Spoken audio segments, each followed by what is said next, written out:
Maestro Escalante, muy buenas. Buenas noches, buenas tardes. Noches, sí, casi. Eh, hasta en las mejores familias, ocurre. No, bueno, para mí ya es de noche aquí. ¿Verdad?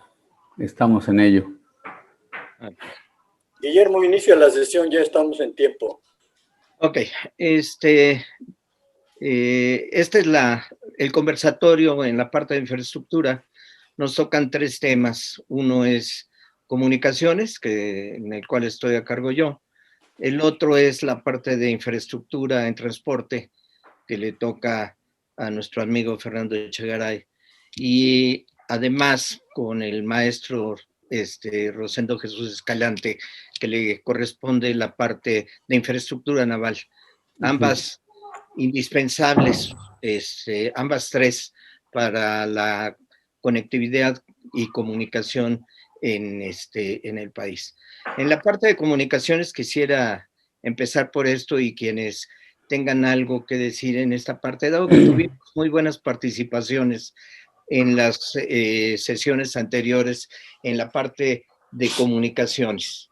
La infraestructura de comunicaciones obviamente pues es imprescindible, y más ahora que el gobierno ya no es el del que se depende tener estas comunicaciones en su punto. Realmente las comunicaciones dependen básicamente de la iniciativa privada, como el maestro Robles del Instituto Federal de Comunicación nos comentó. En el caso de los operadores, ellos están a cargo de su despliegue de infraestructura, pero no solo ellos, hay empresas que se dedican a este despliegue y hacerlo de manera compartida. Tenemos en esta infraestructura, por un lado, la parte satelital, de la cual México tiene una amplia tradición de haber lanzado satélites durante mucho tiempo y proporcionar los servicios de comunicaciones vía satélite. Sin embargo, estamos llegando a una época en que se están lanzando una gran cantidad de satélites de órbita baja, que es otra infraestructura que no depende exactamente del país, pero que va a tener derechos de aterrizaje, por lo que suponemos en México, y empresas que van a poder comercializar todos estos servicios. En la parte del desarrollo, como se mencionaba, para el 5G y demás, obviamente necesitamos un despliegue mucho más intenso de fibra óptica.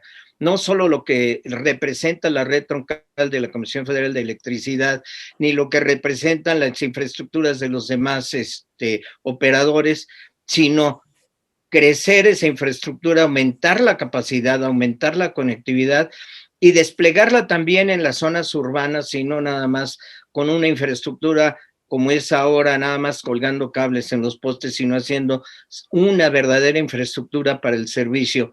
Y por otro lado, pues lo que queda de inalámbrico, que es muy importante, en donde, como se mencionaba, la 5G va a ser algo que nos puede ayudar muchísimo. Entonces, quisiéramos ver si hay ya alguien que quisiera participar. Dispone de 3 minutos cada uno de los participantes para poder expresar la opinión que tengan. Si no hay nadie ahorita, lo que podríamos hacer, si nos avisan si hay alguien.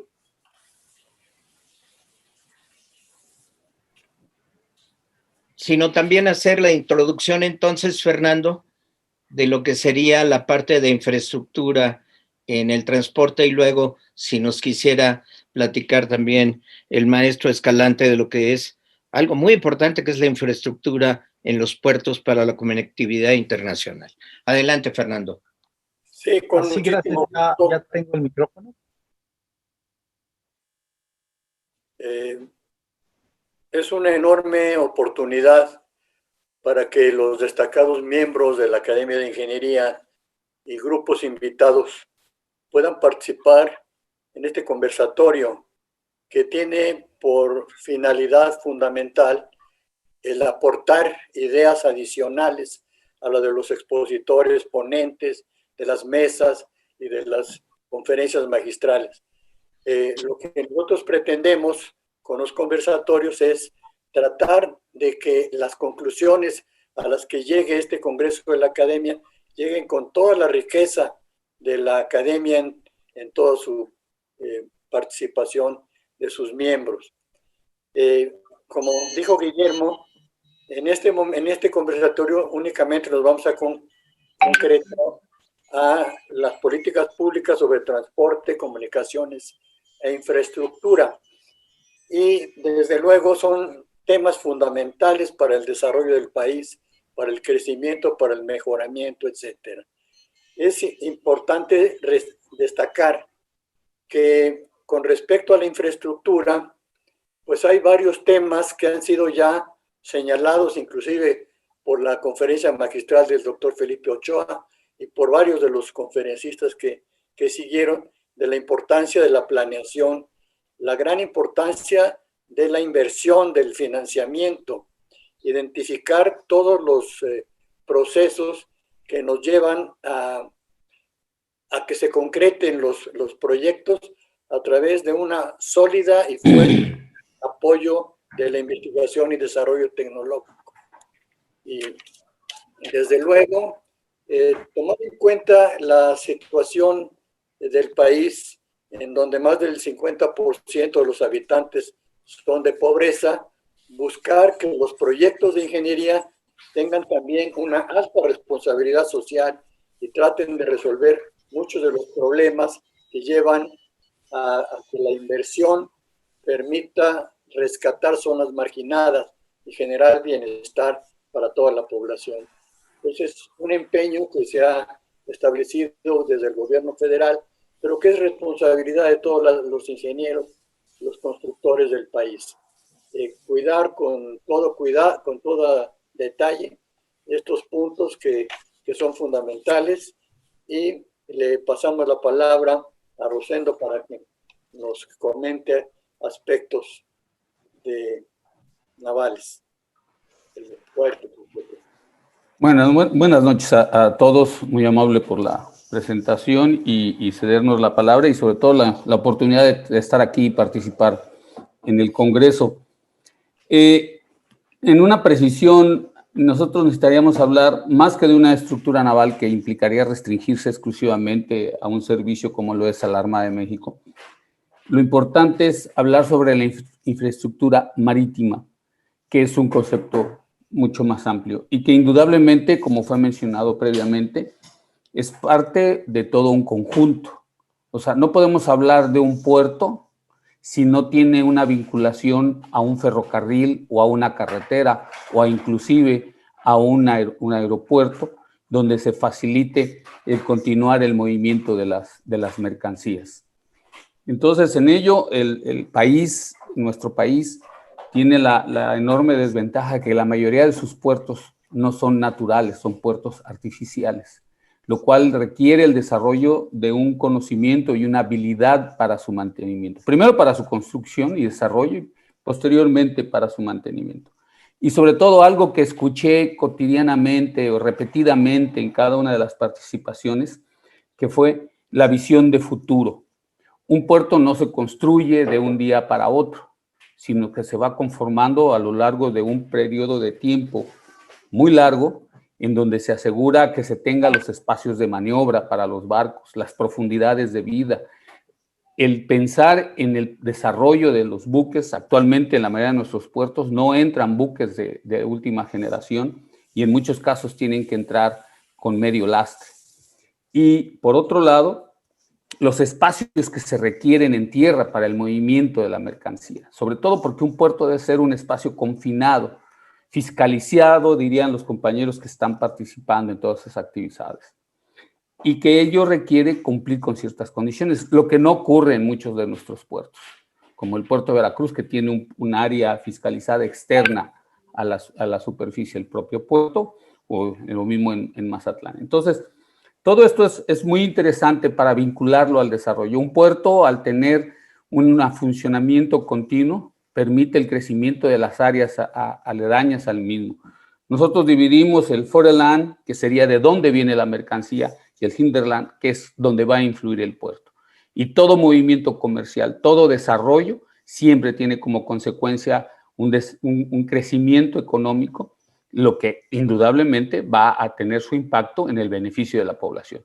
Porque finalmente el mejoramiento de la población no se da por sí mismo, no se da por hacer una carretera simplemente, sino porque la carretera se utilice y por ella transite lo que va a motivar el progreso, que es el comercio. Y sin él, sin ese mecanismo, no puede haber el desarrollo debido. Entonces aquí a mí me ha parecido muy interesante lo que hemos escuchado hasta ahorita, principalmente, repito, en el aspecto de ver en condiciones de futuro, o sea, cómo va a ser un puerto, qué es lo que va a crecer alrededor de él. Un ejemplo para mí muy, emblemático es el nacimiento y desarrollo del puerto de Progreso, Yucatán. Es un puerto totalmente artificial, es en medio del mar. Cuando se inició su construcción, se inició al revés. Primero se hizo la parte donde quedó el núcleo del puerto, la isla, y eso se hizo así para políticamente forzar su conclusión.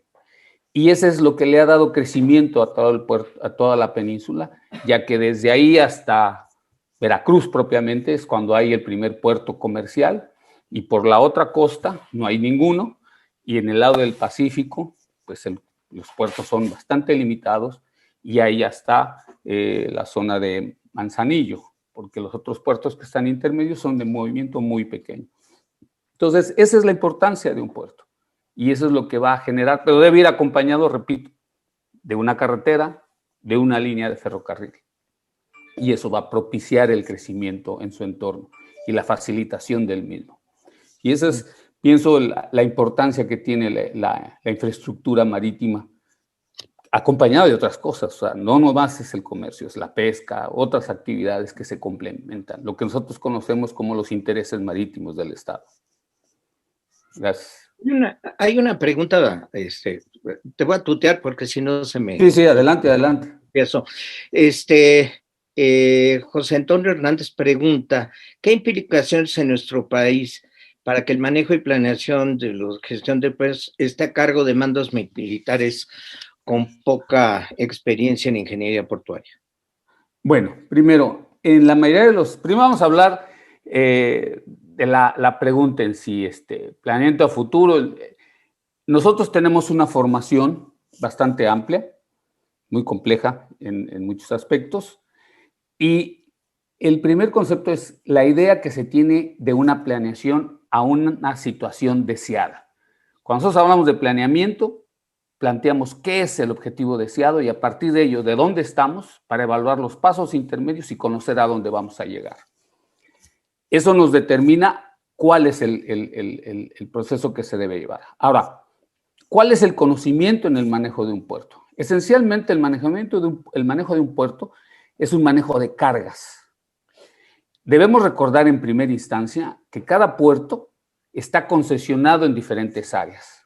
Hay puertos que tienen una condición mixta, como es el caso de Progreso, donde hay terminales que están concesionadas para manejo específico de carga, como hay una terminal de Pemex que maneja combustibles, hay una nueva, o va a haber en proceso de construcción, cuando estuve yo al mando ahí de la zona de combustibles, y hay otras que mueven granos y que son estaciones, son terminales específicas. Y el puerto tenía otras áreas que no estaban concesionadas, que eran administradas y manejadas por la dirección de la Administración Portuaria Integral. ¿Qué es lo que se requiere aquí del manejo?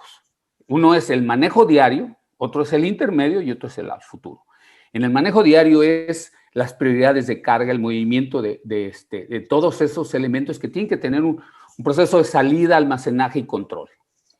En el aspecto medio es donde hablamos del mantenimiento y conservación del puerto. Y esos son procesos que nosotros manejamos de diferentes formas, quizás no específicamente en un puerto. Y el otro a largo plazo es el planeamiento y mantenimiento de sus calados. Actualmente el puerto de Progreso, los barcos entran casi todos con media carga precisamente por la acumulación de asolves. Se requiere una planeación para contar con los recursos para poder realizar los dragados necesarios para su mantenimiento.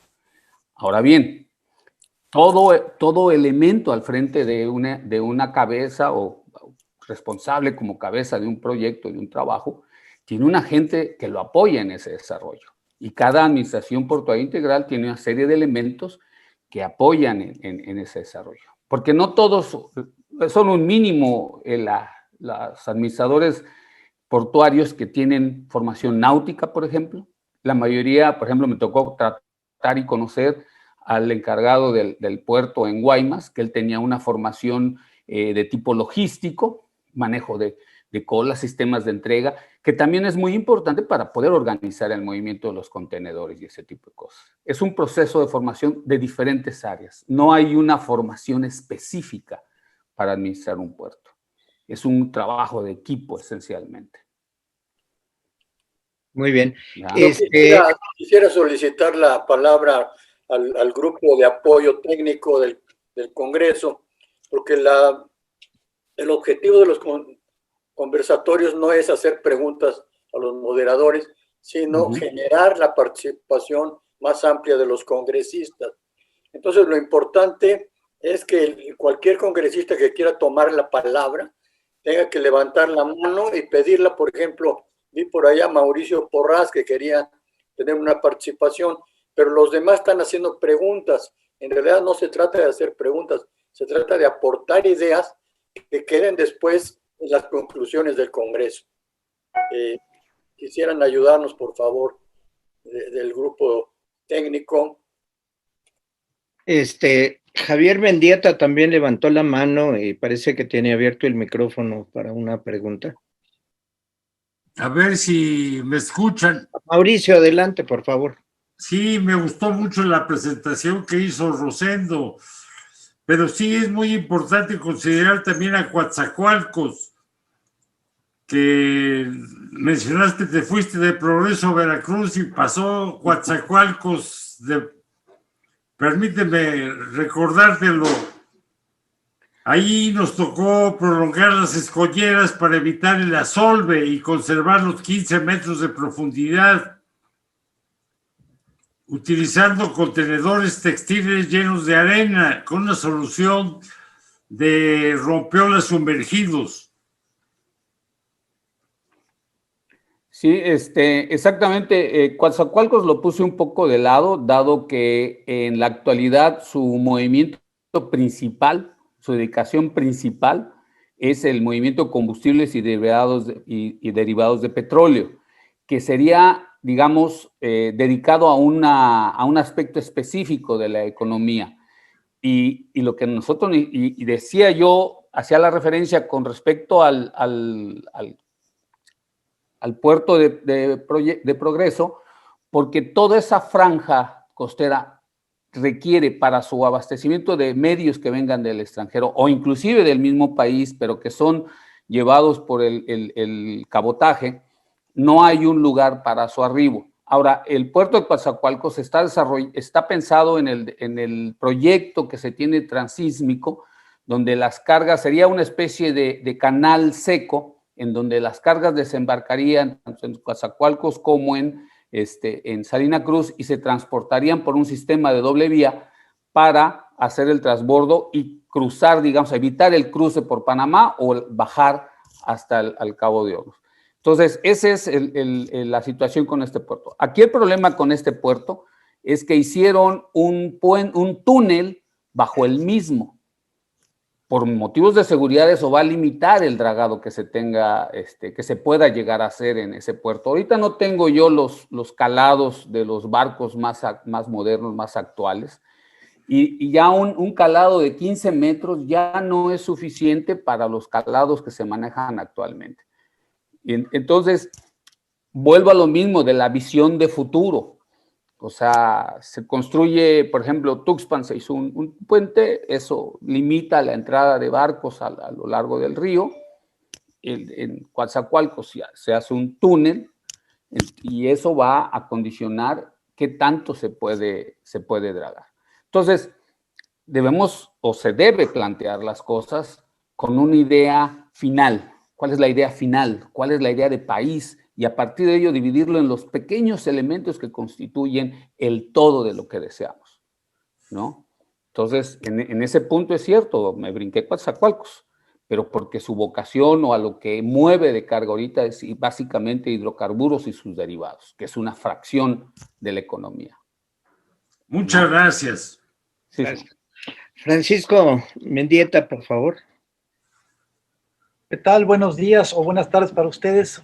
Javier Mendieta del CICESE, CONACYT, Ensenada, Baja California. Pues, como miembro de la Academia de Ingeniería, de la Comisión de Especialidad de Electrónica y Comunicaciones, pues me da mucho gusto que se esté hablando de la infraestructura, que es uno de los principales roles de cualquier gobierno.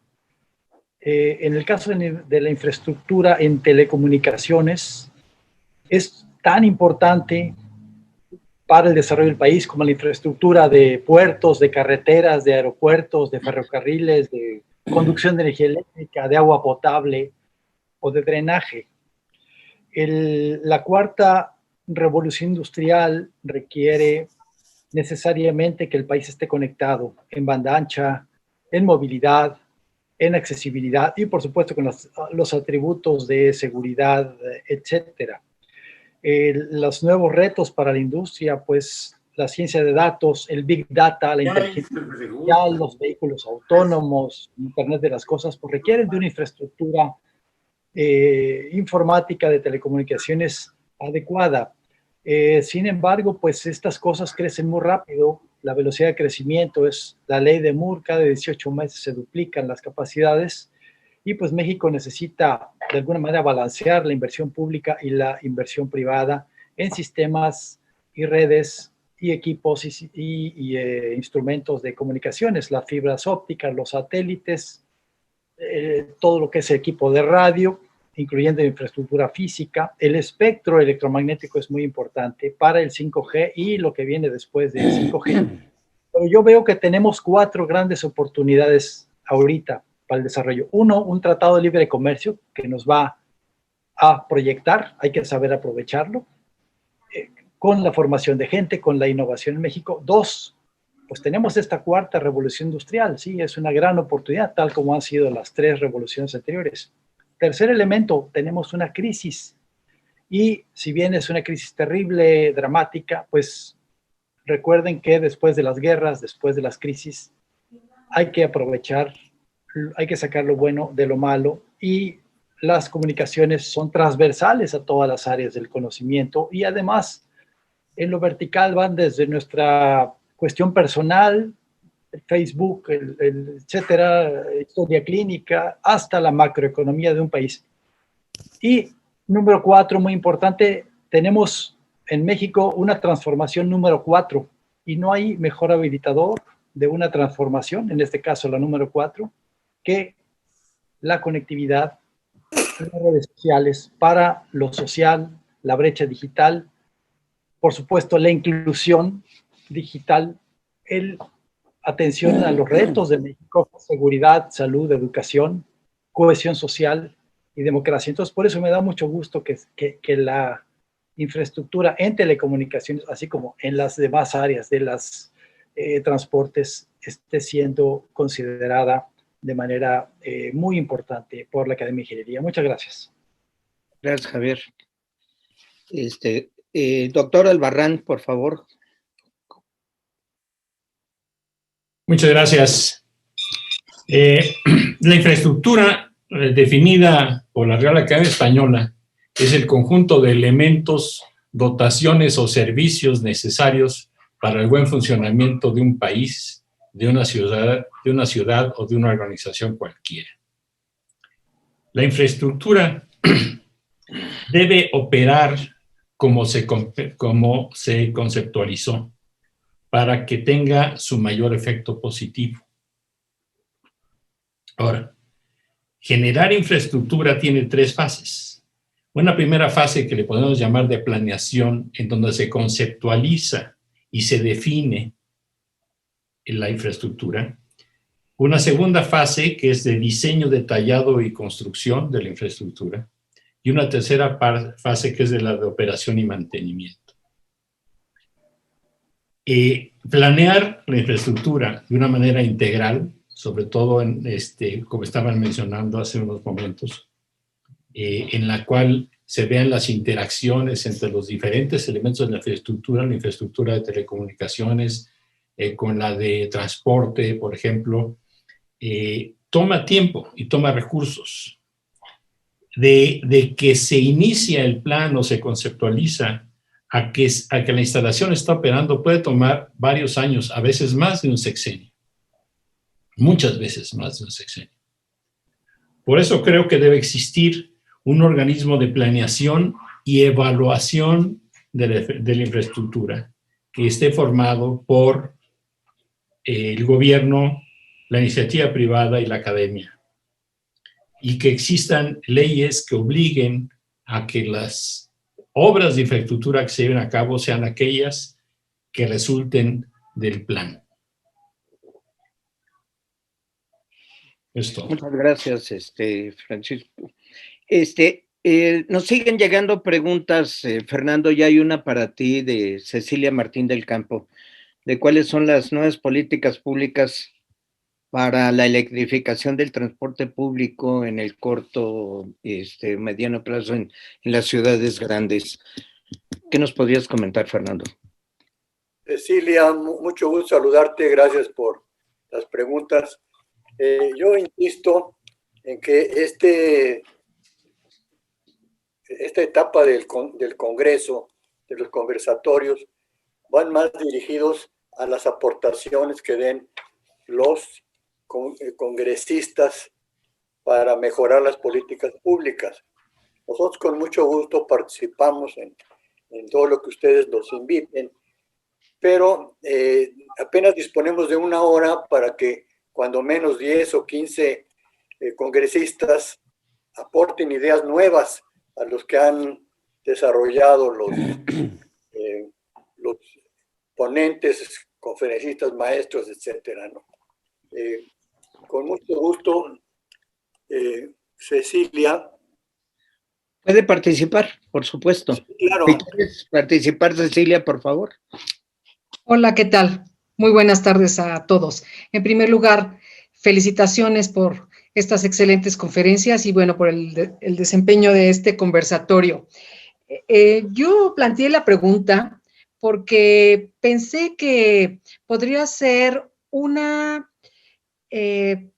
pregunta que podría hacerse a la academia en general, si pudiéramos nosotros investigar cuáles serían las políticas públicas que podrían facilitar la electrificación, al menos del transporte público, aunque también yo he escuchado que la idea no es solamente electrificar el transporte público, sino electrificar toda la gama de automóviles que se utilizan en las grandes ciudades. Y ahora, ¿por qué me concentro en las grandes ciudades? Porque es donde hay mayor concentración de población que está siendo afectada por la mala calidad del aire y por lo tanto de las enfermedades respiratorias, ¿no? Entonces, bueno, yo pienso que tendríamos que hacer algunos análisis de cómo poder dar solución a ese problema. Entonces pensé que podría ayudar las respuestas o los comentarios de algunos de los ponentes. Pero bueno, pues muchísimas gracias, muy amables. Muchas gracias. No veo ahorita todavía manos levantadas, sin embargo, hay un tema que creo que a todo el mundo le llamó, es el de infraestructura naval, mi estimado Rosendo. Tienes mucho cartel en esto, y hay varias preguntas. Mis ciudades, Jactipan, Veracruz, y esto escribe Yasmín Galván Carrión. Y cercana al puerto de Coatzacoalcos, podría hablar de ese puerto. Ya platicaste sobre Coatzacoalcos y la importancia que tiene ahora en el corredor transísmico, ¿no? Pero hay otra también de Yasmín, que algo más sobre Sotavento. Pues Sotavento viene siendo, si no estoy mal ubicado, la región que está ahí en torno a Coatzacoalcos. Y básicamente es lo que podríamos decir, yo mencionaba el hinterland, o sea, es el área que acompaña a un puerto y que le da vida en ciertas cosas, que es el área de influencia propiamente dicho, tanto en el aspecto del transporte que arriba al mismo, como el que siente su influencia inmediata por su propio desarrollo, el trabajo del área. En cuanto a Jaltipan, pues toda esa es la zona que es río arriba, que su limitación vendría siendo el calado y la propia instalación. Vuelvo a los espacios que requiere un puerto para su crecimiento y movimiento de cargas. Todas las poblaciones que están río arriba, lo que tienen es la limitación en los espacios que tendrían que desplazarse a las áreas urbanas actuales para poder permitir el crecimiento de ese puerto, porque requiere espacio para el movimiento de la carga. Entonces, ahí serían las condicionantes en cuanto a esos lugares. Volvemos a lo mismo, el planeamiento a largo plazo, los espacios que se requiere para un puerto, el evitar el crecimiento urbano para poder destinarlo al movimiento de carga, su almacenamiento, su estiva durante los procesos que se tienen que llevar en un puerto. Básicamente sería el comentario en cuanto a esos lugares. Veo a Juan Miguel Pastén, parece que está pidiendo la palabra. ¿Es así? Así es. Adelante, Juan Miguel. Antes que nada, pues, buenas tardes a todos. Felicidades por la presencia de los ponentes y las explicaciones que han dado respecto a los diferentes temas. Yo he visto ahorita a lo largo del desarrollo de los mismos que hablan mucho de la coparticipación para la elaboración de los diferentes proyectos de desarrollo de infraestructura, gobierno, iniciativa privada. Pero por desgracia veo que realmente esto es algo utópico que se ha visto hasta la fecha, dada la falta de seguridad a la inversión privada. Si no hay seguridad para la inversión privada, dudo mucho que esta inversión se lleve a cabo. Antes que otra cosa, yo creo que debemos de considerar la seguridad a los inversionistas que nos permitan, junto con el gobierno y la poca inversión por las crisis que estamos pasando, lograr el desarrollo global desde el punto de vista general de la infraestructura. En todos los casos y en todos los países, ya se mencionó, el apoyo gubernamental es básico, pero en esos países también generalmente tienen certeza jurídica los inversionistas. Si no hay una certeza jurídica, eso es un tope fuerte para nuestro propio desarrollo. Esto es lo que yo quería comentarles y que viéramos la forma a nivel de academia, tratar de influir para dar mayor certeza jurídica a la inversión privada. Gracias. Buena intervención. Tenemos también una participación escrita de Juan Escobedo Bielma. Sería mejor si quisiera platicar, nada más le abren su micrófono. Juan Escobedo Bielma, por favor.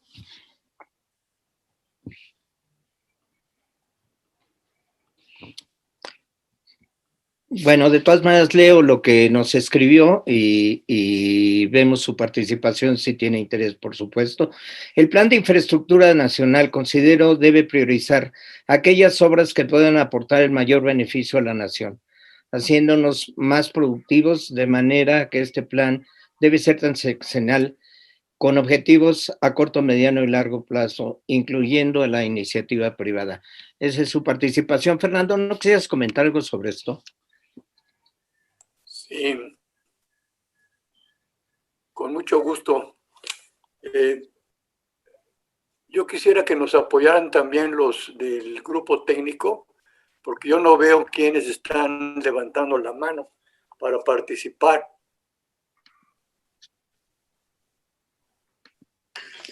Desafortunadamente, ingeniero, ahorita por el sistema no podemos hacer esto, únicamente le vamos a poder dar la palabra a los que quisieran participar. Perfecto, muchas gracias.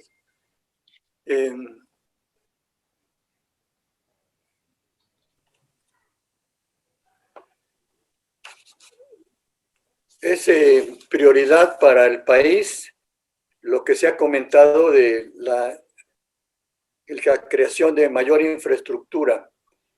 En la ponencia de la mañana se mencionó que la inversión pública en infraestructura ha caído en los últimos 10 años 50%. Y esto es verdaderamente algo muy inconveniente, porque de todas las áreas, ya sea políticas, profesionales o gremiales, surgen una cantidad enorme de proyectos que realmente benefician notablemente a las ciudades, a las regiones, a las poblaciones, en general para el país. Y la principal preocupación, la acaban de mencionar, son tres. La poca inversión que se ha dado por parte del sector público, la preocupación del sector privado por invertir si no hay certeza jurídica y seguridad, y por otra parte, que no hay una claridad en la recuperación de la inversión por los diferentes sistemas que pueden haberse surgido. De manera que en los últimos meses, quiero decir, 2 o 3 meses para acá, el propio gobierno ha sensibilizado al sector privado para hacer reuniones de identificación de proyectos que realmente sean de alto valor benéfico para el país y que participen conjuntamente para su planeación, construcción y desenvolvimiento y finalmente su mantenimiento. Entonces, los puntos críticos son la inversión, porque no hay suficiente capital para poder atender todas las propuestas que vienen surgiendo. Y seguramente vamos a obtener resoluciones con la participación que está teniendo, por decir algo, el secretario de Comunicaciones y Transportes en reuniones para identificar estos proyectos, el propio señor Romo de la Presidencia de la República, que ha tenido reuniones constantes con grupos empresariales de inversionistas, y con eso salvaríamos uno de los puntos. Por otra parte, tenemos que reforzar la seguridad jurídica y la certeza económica de la recuperación de estas inversiones. Y por otra parte, tenemos que tener la convicción de que es indispensable llegar a tener no solamente ideas o planes genéricos, sino llegar a proyectos ejecutivos con mucho detalle para poder asegurar el monto de su inversión y el monto de su recuperación. Entonces yo creo que lo que proponen es algo muy deseable y que todos en conjunto debemos participar. Pero también insistir en la responsabilidad social que debemos tener todos los ingenieros de buscar proyectos que sean rentables, que beneficien la recuperación nacional y mundial, la competencia, y por otra parte, que desarrollen realmente el crecimiento de las poblaciones, de las regiones y del país. Hay una enorme preocupación por la falta de inversión en obras de gran importancia para el desarrollo de la nación.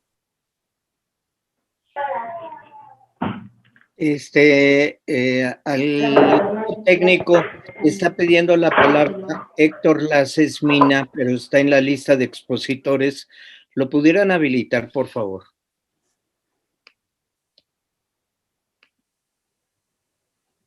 Buenas tardes. No sé si me escuchan. Gracias. Gracias. Muy amables. Buenas tardes. Pues es un gusto estar aquí. La verdad es que qué fortuna tenemos en que estos eventos se puedan hacer por este medio a pesar de la pandemia que tenemos. Es un gran reconocimiento para la academia, para el colegio y para todos los participantes. Yo creo que aquí hay un punto muy importante que comentó el ingeniero Pasten y tiene muchísima razón. En este momento en el país, creo yo, y no en el país, en el mundo, hay recursos financieros que están buscando invertir en todos lados. Lo que ahorita más hay son recursos financieros.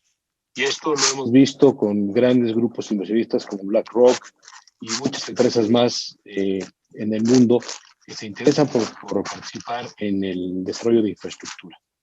Entonces, yo sí creo que lo que más hay ahorita es dinero. Pero lo que más tiene México ahorita también es una gran incertidumbre. La verdad es que no hay incertidumbre en México y yo lo digo por propia experiencia, hay grandes capitales que están deseosos de invertir y lo que más tienen ahorita en México es miedo, y mucho miedo. Hemos visto cómo se cancelan inversiones multimillonarias sin ton ni son y con argumentos ficticios, perdón por la palabra. Entonces, yo sí creo y yo reafirmo mucho que lo que más necesitamos en este país es certidumbre. Y yo creo que nos toca a los ingenieros de este país pedir, exigir y colaborar para que podamos tener un marco jurídico en el que el Estado de Derecho prevalezca, que los contratos se respeten, que si hay que hacer alguna adecuación a ellos sea por pleno acuerdo de las partes, siempre viendo por el bien de México, pero no olvidemos que las empresas están para hacer dinero. Obviamente tienen que hacer dinero y tienen que repartirlo alrededor de donde están sus proyectos. A mí me ha tocado participar en proyectos, sobre todo carreteros, en los que hacemos proyectos y sinergias positivas con las comunidades que están alrededor de nuestros proyectos para que la gente, que en muchísimos de los casos son gente muy necesitada, participen de manera activa con proyectos o medioambientales o educativos o de sus propias artesanías y productos que venden, y que vean que el proyecto llega ahí para favorecerlos a todos y no solamente para perjudicarlos, como suele suceder muchas veces con el tema del derecho de vía. Entonces, creo yo, y estoy totalmente de acuerdo, que lo que más necesita ahorita México es inversión y infraestructura. Hay muchísimos proyectos que se pueden hacer. Están las propuestas no solicitadas, que es un gran esquema. Pero sobre todo hace falta que a los inversionistas se les dé certidumbre. Y que sus proyectos van a ser viables, que se les va a respetar en plazos, en tiempos, etcétera. Obviamente aquí hay un equilibrio. Durante muchísimos años lo que pasaba es que pues se veía solamente cómo sacar la utilidad cuando se estaba construyendo el proyecto, y lo que pase a 30 o 50 años ya no le importaba a las empresas. Eso hay que cuidarlo mucho. Entonces, el equilibrio entre lo que se está invirtiendo y lo que se va a ganar es importante, tanto para el gobierno como para el inversionista, pero sobre todo para la sociedad. Entonces, creo yo que sí, México requiere ahorita de una gran certidumbre y un gran Estado de Derecho para que los proyectos y los inversionistas vengan. ¿Se dieron cuenta lo que bajó la inversión directa? 9.9%, y eso no es coincidencia. Y si México no atrae los capitales, seguro otro país lo va a hacer. Entonces yo creo que nuestro trabajo como ingenieros es promover esos proyectos y exigir que el Estado de Derecho se cumpla para que nuestra sociedad y nuestro país tenga los proyectos que requiere para su desarrollo. Gracias, buenas tardes, es mi aportación. Muy amables. Héctor. Yo quisiera invitar al doctor Felipe Ochoa, quien hizo una identificación de 1.400 proyectos que son de gran importancia para el país y que hizo una primera conferencia hoy en la mañana para que insistiera en cuáles son aquellos que pudieran ser, ¿sí?, de aplicación inmediata. Si es que estás por ahí, Felipe Ochoa, a favor de darle el micrófono.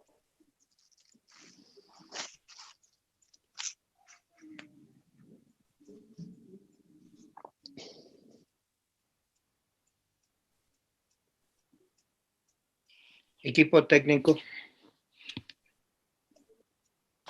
Ya tiene posibilidad de abrir el micrófono, sin embargo, me parece que no está presente en este momento.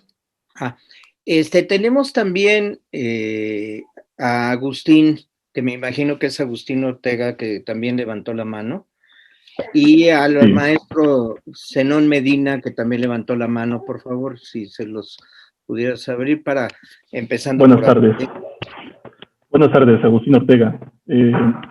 Primero que nada, agradezco la oportunidad de hablar. Me parece muy interesante todas las conversaciones que ha habido desde la mañana. Algo que creo que todos hemos estado de acuerdo es que en este país lo que hace falta es visión a largo plazo, porque al parecer los proyectos de infraestructura cada sexenio son moneda de cambio por votos, y siempre se habla de el proyecto del Istmo de Tehuantepec, se habla de puertos, de ferrocarriles, de carreteras, pero al final nunca se hacen. Y cuando se intenta hacer, no tienen la visión y no tienen la preparación para decir un proyecto de esta envergadura no va a ser de 6 años, va a ser de más de 6 años. Lamentablemente hemos visto el caso con un tren interurbano que pues escogieron el más difícil de todos, tratar de cruzar una montaña de la Ciudad de México a Toluca, y pues ahí va a estar, a ver cuándo, consumiendo tiempo, consumiendo recursos. Ahora quieren hacer en la península de Yucatán, que no es que esté mal, pero tal vez hace falta la visión de qué es lo que se puede hacer y en cuánto tiempo se tiene que hacer. Y mientras tanto tenemos a Coatzacoalcos y Salina Cruz, que algún día tendrán un ferrocarril de doble vía y que va efectivamente a impulsar el desarrollo de esa región. Y es que cada sexenio es lo mismo. Entonces, la pregunta aquí es, ¿qué se necesita para que gente entienda que, y cuando digo la gente me refiero a los que se ponen como candidatos y los que van a votar por él, entienda que la infraestructura es un tema de largo plazo, no es una cosa que se hace en 2 semanas o en 6 años.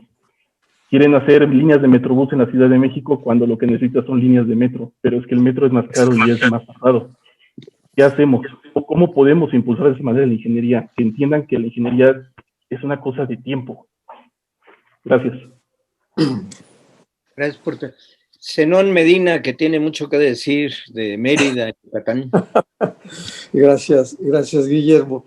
Sí, aquí mi inquietudes con respecto al Puerto de Progreso.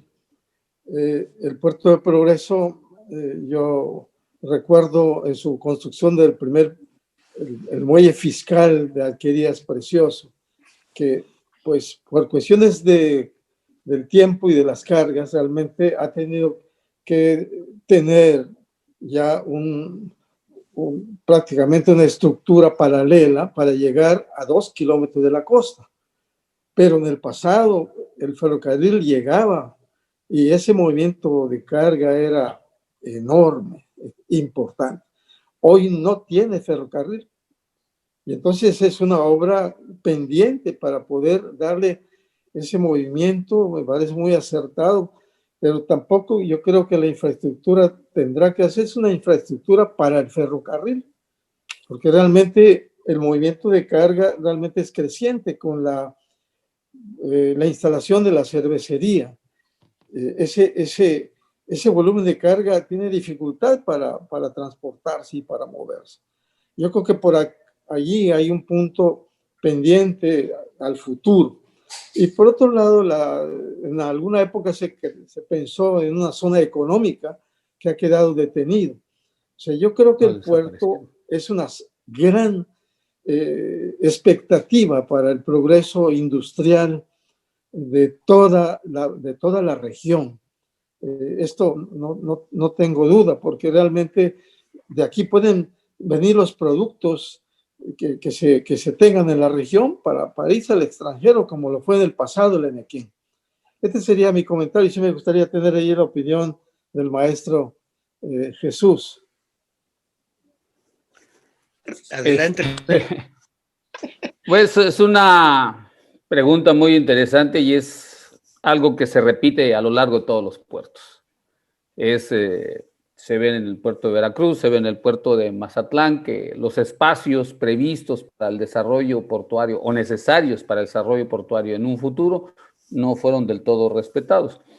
Lo que se menciona es un aspecto muy importante y que yo lo abordé por el lado de la seguridad cuando fui coante de ahí, porque con el establecimiento de la terminal de combustibles, además de la que ya existe de Pemex, y la cual no iba a tener tubería, sino que iba a ser la extracción del combustible por medio de pipas, tenía que cruzar por el centro de la ciudad.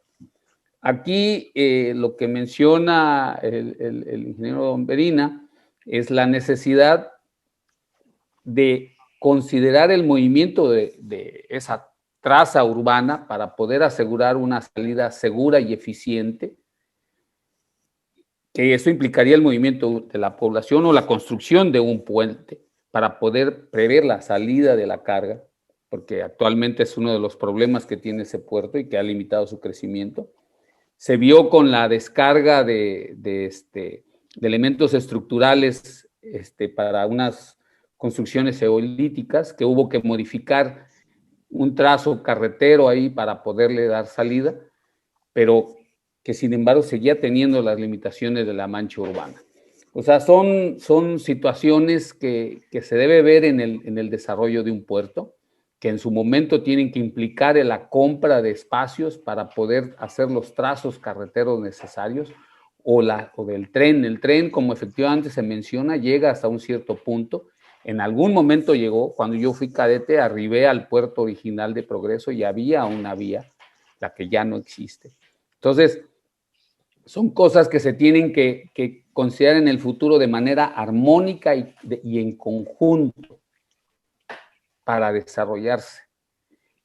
Y ahorita son los tiempos en que, cuando todavía el puerto no ha crecido demasiado, lo que ya creció, decidirse o por la expropiación de los predios que permitan la salida o el trazo de una carretera que permita la salida de vida y con seguridad para la población, porque repito, yo abordé el problema desde mi responsabilidad por la seguridad tanto de la API como en el aspecto de nuestro plan Marina, la seguridad del puerto en el movimiento de carga de combustibles. Entonces, son aspectos que se tienen que manejar, que son obligados, pero que no se hacen porque tienen una implicación social muy pesada, que ese es a veces el problema.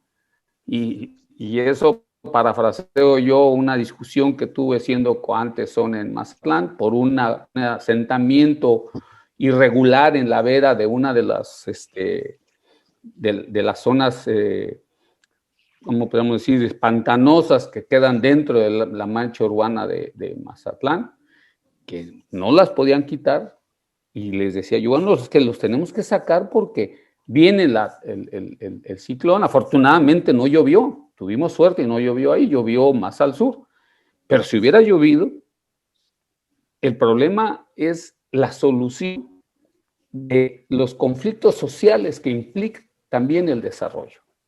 Porque el desarrollo tiene una parte dolorosa, que es esa.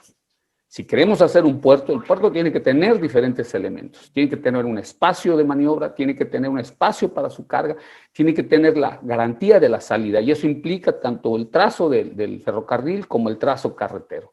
Y no puede ser una carretera angosta cuando se va a trasladar un bien como el aspa de un ventilador eléctrico, que tiene una dimensión, que está sobredimensionado y requiere la posibilidad de maniobrarse con seguridad y de manera cierta para que no se lesione un instrumento que tiene una precisión extrema. Y sobre las zonas económicas, hasta donde yo tengo conocimiento, las zonas económicas ya quedaron deshabilitadas.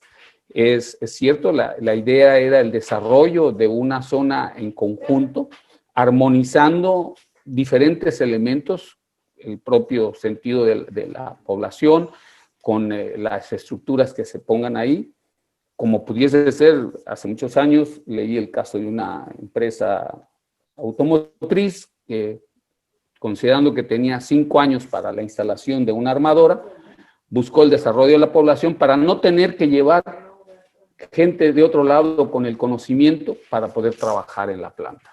Entonces, esa armonía es la que se debe buscar a través de un desarrollo sustentable. Hablamos de ingeniería, somos ingenieros, pensamos como ingenieros. Nosotros en la Armada, nosotros egresamos como ingenieros en ciencias navales porque manejamos instrumentos a bordo de las unidades. Pero para poder llevar a cabo una infraestructura portuaria requerimos ese conjunto de cosas. Y bueno, ahí me detengo porque es muy amplio el tema. No, pero además eres el que tiene más demanda aquí, así es que ni modo. Pero ya está Felipe Ochoa, por aquí. Sí. No lo vamos a dejar colgado. No, ahorita me escribió que tenía congelado su correo, su micrófono, pero ya se lo activaron. Ya. ¿Me escuchan? Perfecto. ¿Me escuchan? Sí. Sí, adelante. Bueno. Tengo entendido que la invitación de Fernando era sobre cuáles debieran ser los proyectos prioritarios para el país. ¿Es correcto? Así es. Bueno, yo lo que me permitiría contestar es lo siguiente. Hay proyectos prioritarios de tipo productivo. pero hay proyectos prioritarios importantísimos de carácter social. En lo que se refiere a los proyectos productivos que yo consideraría prioritarios en este momento, son todos aquellos vinculados al TIMEC, que es la oportunidad de recuperar la economía de una manera importante. Y esos proyectos son todos los cruces fronterizos y todos los proyectos ligados a los corredores logísticos que pueden llevar las mercancías hacia los países de nuestro intercambio, Estados Unidos y Canadá. Yo creo que esos son proyectos realmente prioritarios y que adicionalmente pueden ser, al ser productivos, pueden ser financiados con inversión privada, para la cual efectivamente hay una disponibilidad amplísima de recursos en este momento y con tasas prácticamente de cero. O sea que es el momento adecuado para hacer esas inversiones privadas. Pero al mismo tiempo tenemos la importancia de los proyectos sociales.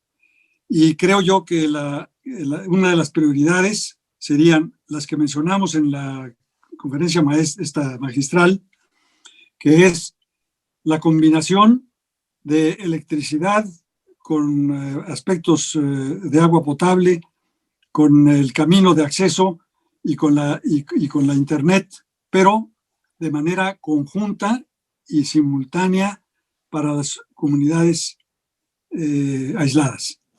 Ese es uno. Y otro que es importantísimo y que llevamos años de retraso son las inversiones sociales en la región del sur-sureste que combinan o complementan a los proyectos prioritarios de la presidencia y que son aquellas que bajan el riesgo de inversión de todo tipo por la vulnerabilidad de la zona ante los fenómenos naturales.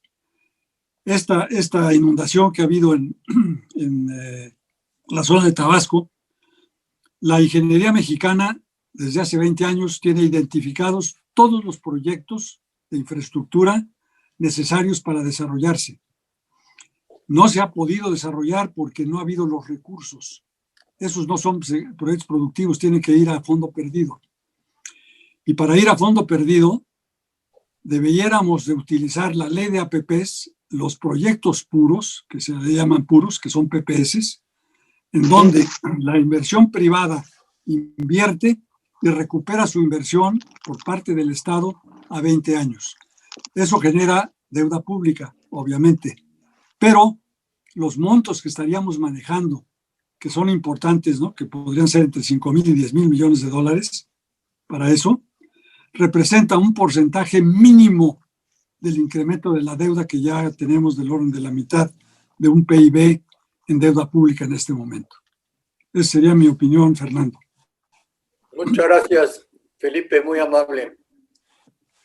Muy completo, creo que fue un excelente cierre de Felipe, como siempre, y la relación que hay entre las diferentes infraestructuras, porque si bien platicamos y se notó que hay mucho interés en la infraestructura portuaria, esta no puede ir separada de lo que es la infraestructura ferroviaria, y lo hemos visto en el transísmico, pues no podemos pensar que funcione Coatzacoalcos y que funcione Salina Cruz si no se dispone de una doble vía o de una vía bien señalizada para poder mover en los volúmenes que se requieren estas cargas y este cruce de un océano al otro, pero también el adecuar los puertos, porque como dices tú, el calado de ellos no en todos está suficientemente puesto. Mencionas de Mazatlán, que tiene muchos problemas en lo que es su calado,